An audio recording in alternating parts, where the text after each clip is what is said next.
amajirimba. Amajirimba.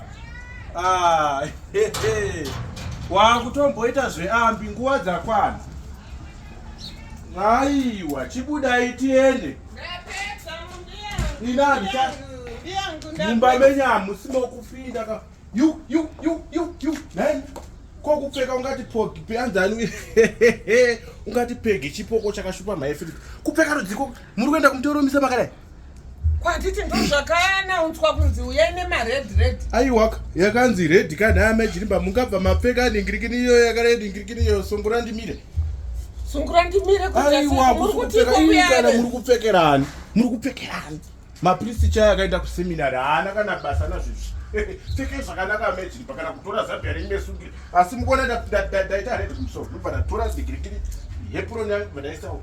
Aiwa kana ngazvifariwa kuna kupfeka kwakati aiya yarera ai andingambofambi nemi ai kashi ai this is only attire ai handisi kukurambidzai isasi ngatichisvika ipakasiyana andingambofambi nemi makapfeka mupfekero wamakaita mbuyarira zvakaipa here no this is not good kutaura chokwadi chaya kupika naagnes ari paguva izvi chero iyo mwari chaya wambofani nazvozvo unoenda unokanda sei mupiro makadai ufatori munoikanda sei pa mesvika bhasiketi reufatori riri pasi medai imitai mushe pfekai mushe imi kai hayi mbuyarira munokoresa zvimwe zvisina nebasa aiwa no I don't tolerate nonsense. This is nonsense.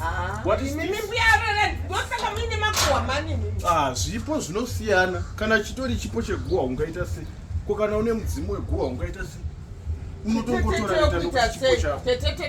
aiwa kana mushwashwa mungaita teto wemayouth advisor makadai iye akakuisai pachigaro cheadvisor ndiyani ticha munodzidzisa vana muchipfeka mupfekero wamakaita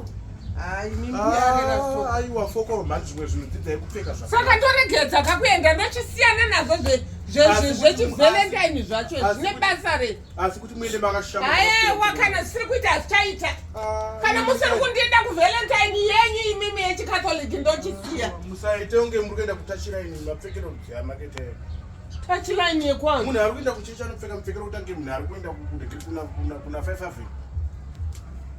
umweya wacho wakaita sepo unokubata munonyadzisa stereki munongodinyadzisa nguva yega yega bva handika makapfeka mupfekero kana muchiti handei kudai zvemuende haiwa haina ndingambofambi makaita mupfekero wamakaita kana